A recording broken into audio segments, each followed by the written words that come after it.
E aí pessoal, eu sou o Henrique, esse é o canal Tutorial Medicina e no vídeo de hoje a gente vai fazer uma breve revisão sobre o abdômen agudo e os principais diagnósticos diferenciais que estão incluídos.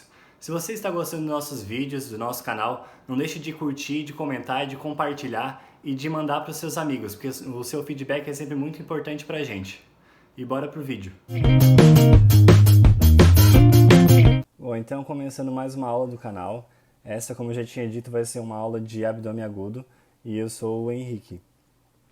O que a gente vai abordar nessa aula então? A gente vai abordar 4 coisas principais, que seriam as definições do que é o abdômen agudo, as avaliações do exame físico, quais exames que são solicitados principalmente para avaliar esse paciente e populações específicas que podem diferir do normal. O que é o abdômen agudo então? O abdômen agudo, então, ele é um conjunto de sinais e sintomas que são definidos por um quadro clínico que é meio que característico dele e cursa com dor e sensibilidade abdominal que elas podem ser crescentes e começaram num curto espaço de tempo. Aqui um dado, que é um dado interessante, que é em 2002, cerca de 7 milhões de pessoas nos Estados Unidos deram entrada no pronto atendimento com sintomas de dor abdominal. Mostrando então a relevância do quadro, a gente vê que nos idosos, nos maiores do que 65 anos, eles têm uma mortalidade entre 6 a 8 vezes maior do que a população em geral. 25% das altas têm um diagnóstico inconclusivo, mas em torno de 80% desses casos vão ter uma regressão da dor em torno de 2 semanas. E as dores abdominais elas respondem entre 5 até 10% das visitas aos pronto-atendimentos. Lembrando ali no caso dos idosos que até 1/2 ou 2/3 deles vão cursar com hospitalização depois disso. Quais os tipos então de abdômen agudo? A gente vai ter 5 tipos de abdômen agudo que são característicos. É o inflamatório, o obstrutivo, o perfurativo, o vascular e o hemorrágico. Começando a falar então sobre o inflamatório, as características dele. Seria uma dor insidiosa, uma dor que vai aumentando conforme vai evoluindo o quadro, e ela tem um início que ele é impreciso, mas ele tende a localizar. Ele é impreciso porque ele começa acometendo o folheto visceral, e depois quando ele acomete o parietal é que a dor tende a se localizar mais. O principal representante aqui do abdômen agudo inflamatório, ele seria a apendicite aguda. Seguindo então, temos o abdômen obstrutivo, que ele tem como características a dor incólica, a cursa com náuseas e vômitos, e principalmente a parte de constipação. O principal representante aqui seriam as bridas ou aderências. O abdômen perfurativo, ele cursa com uma dor súbita e intensa, uma defesa abdominal e altamente uma irritação peritoneal, principalmente aqui nos casos que a gente vai ter uma perfuração de uma úlcera gástrica, que a gente tem extravasamento do conteúdo gástrico e lembrando que o pH é muito baixo dentro do estômago. Isso irrita bastante o peritônio. A parte então vascular seria uma dor difusa e uma dor mal definida, e é bem característico aqui desse tipo de abdômen a desproporção entre a dor e o exame físico desse paciente. Lembrando aqui da parte vascular, a principal representante seria a isquemia mesentérica. E por último, o abdômen hemorrágico, que seria o quê? Uma dor intensa, cursa com uma rigidez abdominal e irritação peritoneal, e aqui principalmente dentro desse quadro seria a parte de hipovolemia, porque o paciente vai estar perdendo sangue. E o principal representante aqui, talvez para as mulheres, seja a gravidez ectópica rota. Passando então, como é que a gente vai avaliar esse paciente?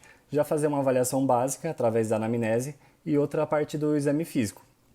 A avaliação básica, principalmente, que a gente vai diferenciar entre o que é um quadro agudo e um quadro crônico, não tem uma diferenciação bem certa na literatura, mas ele é avaliado como o quê? Um quadro agudo ele começa em torno de dias e ele tem um aumento progressivo dos sintomas. Já um quadro crônico, ele tende a ser uma dor mais arrastada, que se mantém num platô, às vezes aumenta, às vezes vai, às vezes volta, mas ela mantém por meses a anos já. A localização da dor, que é principalmente vai poder indicar os nossos diagnósticos diferenciais, os tipos de irradiação dessa dor e se tem algum outro sintoma que é associado com ela.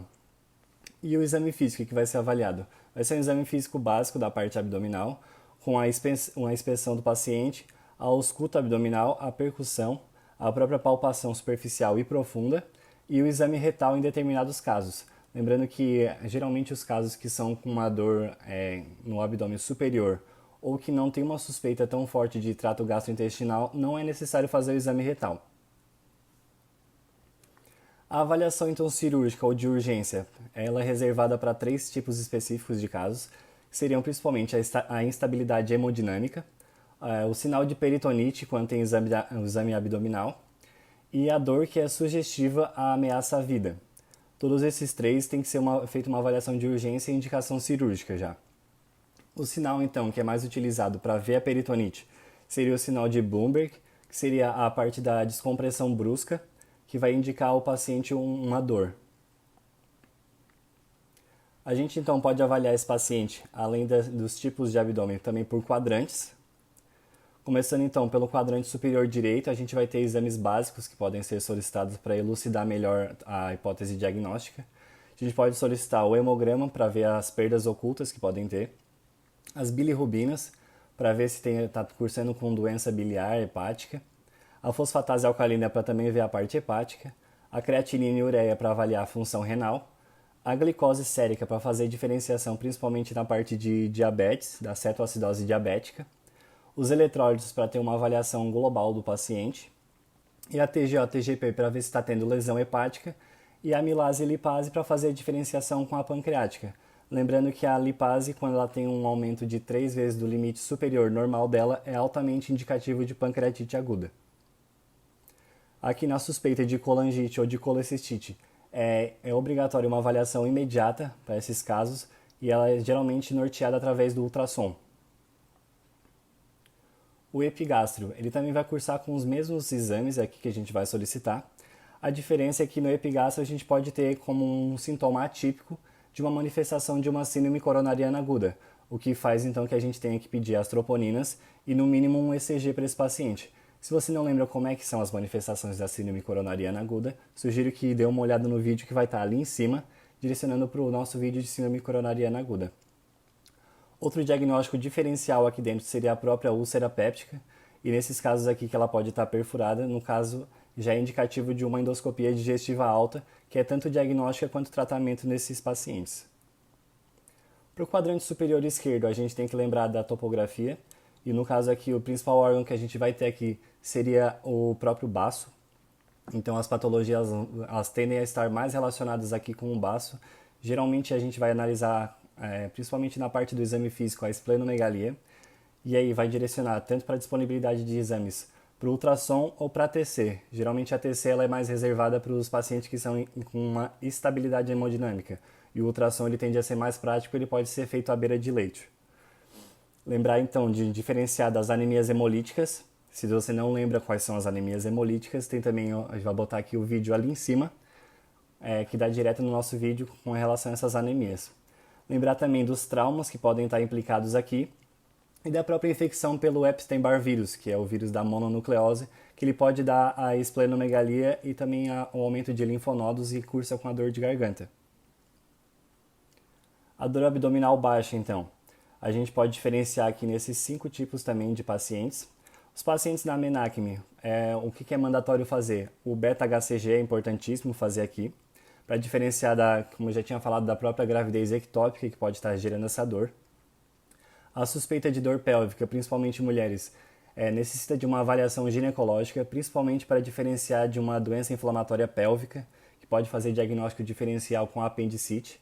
Lembrando que a doença inflamatória pélvica ela vai cursar também com a dor, ali no quadrante inferior, pode ser direito também. E ela vai ter a descarga vaginal, isso é a parte do corrimento, e também dor à mobilização do colo cervical. A suspeita de itu, de pielonefrite, a gente vai fazer os exames para ver se tem uma infecção. No caso, no mínimo seria o EQU, a cultura e o antibiograma. Na suspeita de dor pelo trato gastrointestinal, a gente vai pedir o hemograma completo, que eu já tinha falado antes. E aqui são quadros sugestivos. A dor em quadrante inferior direito, quando ela está associada com uma diarreia, ela pode ser a primeira manifestação de uma doença de Crohn, isso é uma doença inflamatória intestinal. E quando a dor está no quadrante inferior esquerdo e ela cursa com uma leucocitose, pode ser um indicativo de uma diverticulite. Lembrar nos idosos sempre que a associação de dor abdominal e anemia ela pode estar indicando um câncer coloretal. Além disso, a gente pode ter a dor com alteração do hábito intestinal, que seria essa alteração do hábito intestinal, ela é a principal manifestação para o câncer de colo retal. Então isso aqui é mandatório para fazer uma investigação para esse tipo de câncer nos idosos. A dor abdominal difusa, a gente vai solicitar praticamente os mesmos exames de antes, para ver o paciente de como um todo, mudando aqui somente o cálcio.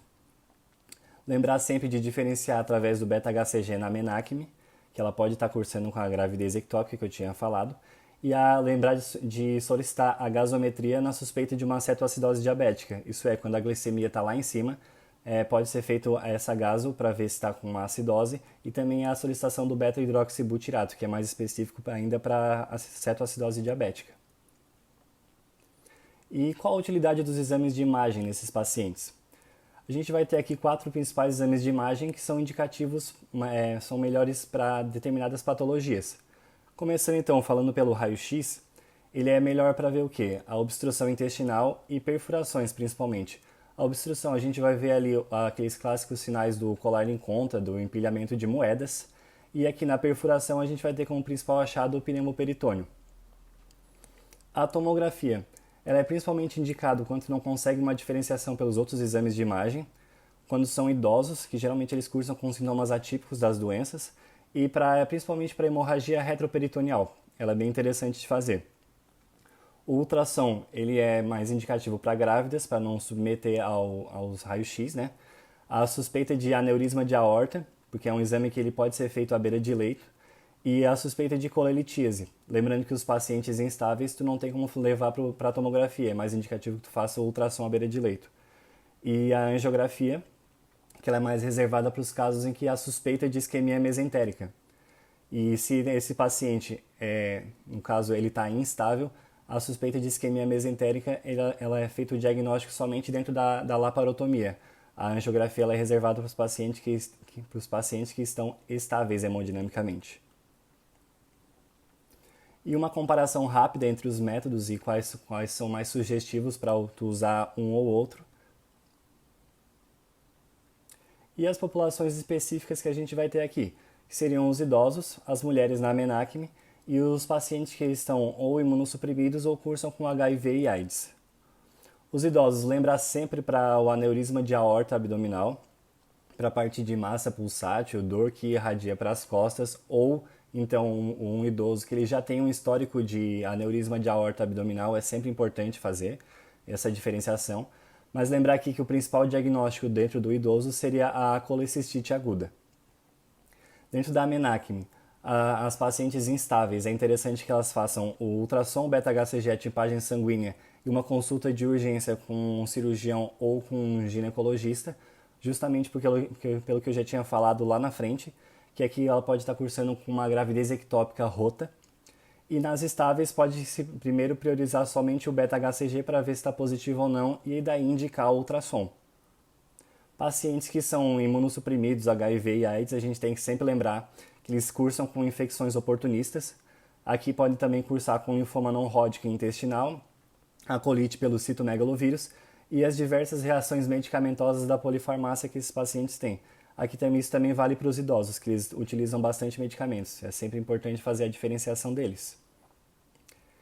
E por fim, encerrando, é importante a gente sempre lembrar, o que é mais importante de lembrar dentro dessa aula? Que a anamnese ela é sempre a chave para a suspeita e para fazer o diagnóstico diferencial e a indicação de exames. Não tem por que sair pedindo uma bateria de exames para os pacientes se não tem indicação deles, tem que pedir exame porque tem suspeita de alguma coisa. Lembrar as indicações cirúrgicas e que os dois principais tipos de abdômen cirúrgico agudo, eles são o hemorrágico e o perfurativo. Todos os 5 eles podem ter indicações cirúrgicas, mas esses dois prioritariamente são cirúrgicos. E que nem sempre uma dor abdominal ela é de causa abdominal. Lembrar sempre de fazer o diagnóstico diferencial das síndromes coronarianas agudas, que pode estar tendo um infarto de parede inferior, que pode estar irradiando para o epigástrio, que isso é bem comum.